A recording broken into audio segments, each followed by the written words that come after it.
Does this cause, you think, depression in a lot of women where they struggle between a career, having kids? They're kind of like, what should I do, in your opinion? I mean, probably it's one of the like main concerns. And I know a lot of women who like put it off because the media also tells you that you can have kids until you're don't worry, you're like 35 or 38. Look at this celebrity who had a kid when she's 40. Yeah. And then I know people who are even mid 30s and couldn't have kids or a little bit younger than that. And they're like, what? Like I've been told a lie. Yeah. So That's one of the biggest lies we tell women is they can put off that is, having and children that in is family. a catastrophe. Yeah. Because like you're missing out on one of the reasons people are people, right? That's crazy. I think this whole clip misses the point of the issue.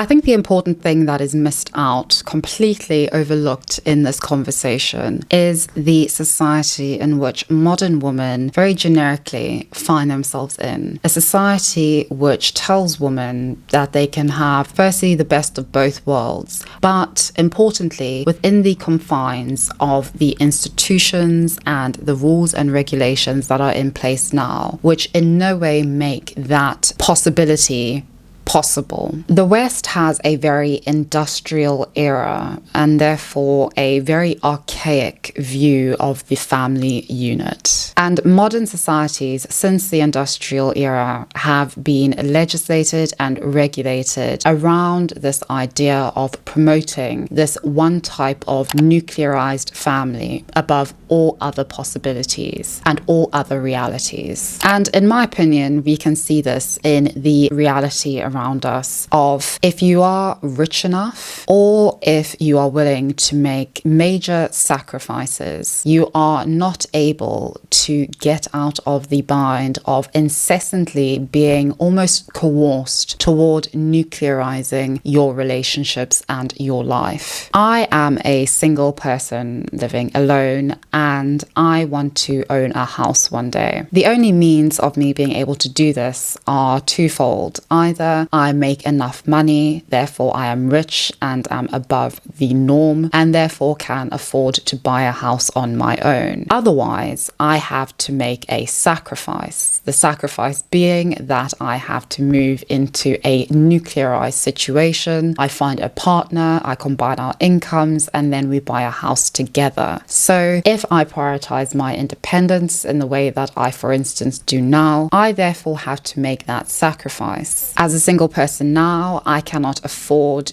to live in my own home or in certain kinds of properties. I am unable to rent certain kinds of properties because state agents see that I am a single individual and therefore a liability. I am unable to access particular mortgages because I am unmarried. I don't have a second income. It is the predicament of, firstly, what modern societies make feasible, and secondly, what society expects us to achieve with the resources and tools that it provides us. And in my opinion, this is because modern societies are not able to keep up with themselves or at the pace at which their institutions are moving. And the consequences of this predicament are felt politically, economically, and also in our understanding of what women and men are and are meant to be. Because what this clip represents, to me at least, is the placing of expectations, nuclear familial expectations, and very industrial era family unit predicaments and considerations onto a world which in no way corresponds fluidly or organically to it. We live in a world that is post-industrial. We live in a service economy. We live in an age in which at least seemingly everything is moving at considerably faster speeds than ever before. The roles of men and women differ greatly. Our understanding of what it means to be either or what have you is also morphing at considerable speeds. And on top of all of that, globalization is a thing, climate change is a thing, overpopulation is a thing. The idea that women are depressed because they are not having children at a younger age or they are not deciding to have children immediately in their fertile years or their primary fertile years is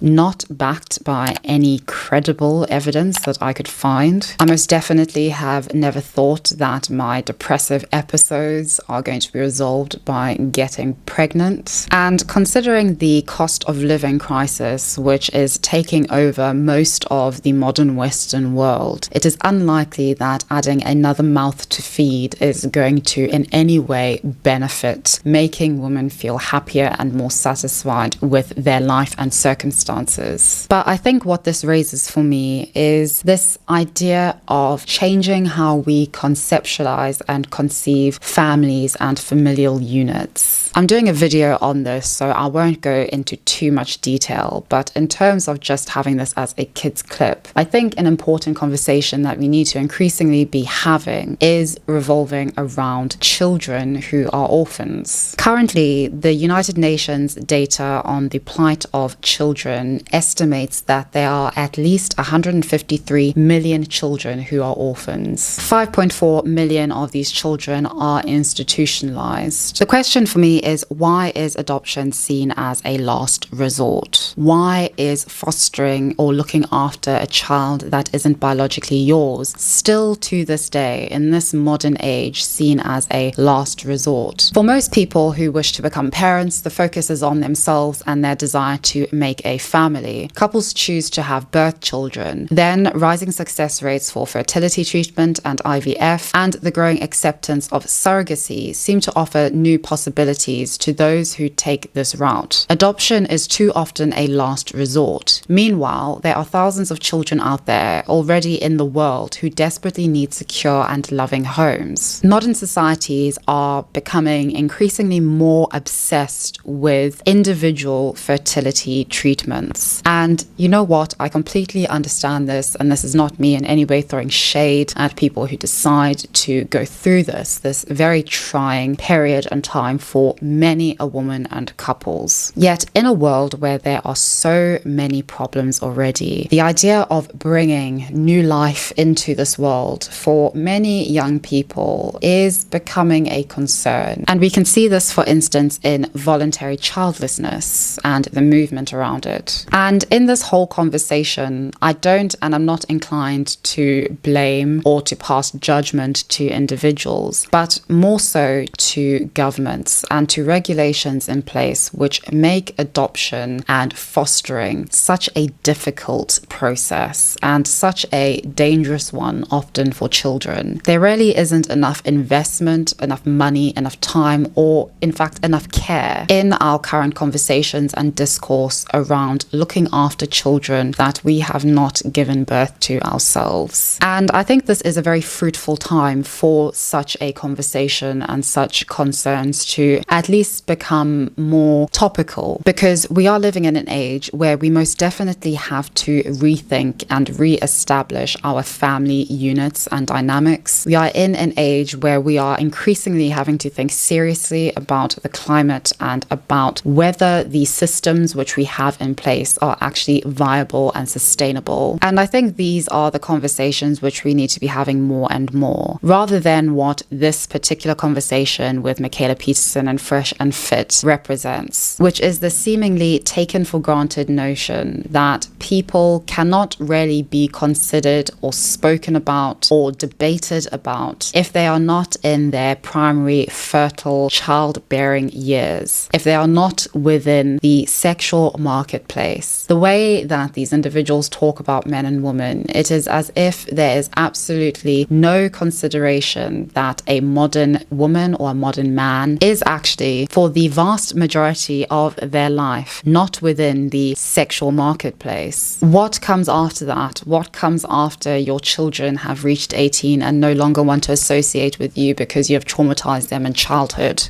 And considering that we are living longer and that more and more of us are older, I think we need to be talking about and considering what the majority of our life entails, the issues that are going to be facing us for the majority of our life, rather than within this little pool of individuals and concerns, which is a highly profitable venture online at least. But please, let me know what you think. I'm very interested to hear your thoughts and opinions on this. Maybe I missed the plot on this one. I'm not sure, but I would love to know what you think. And yes, thank you very much for watching this kids clip, and I'll see you very soon in the next one.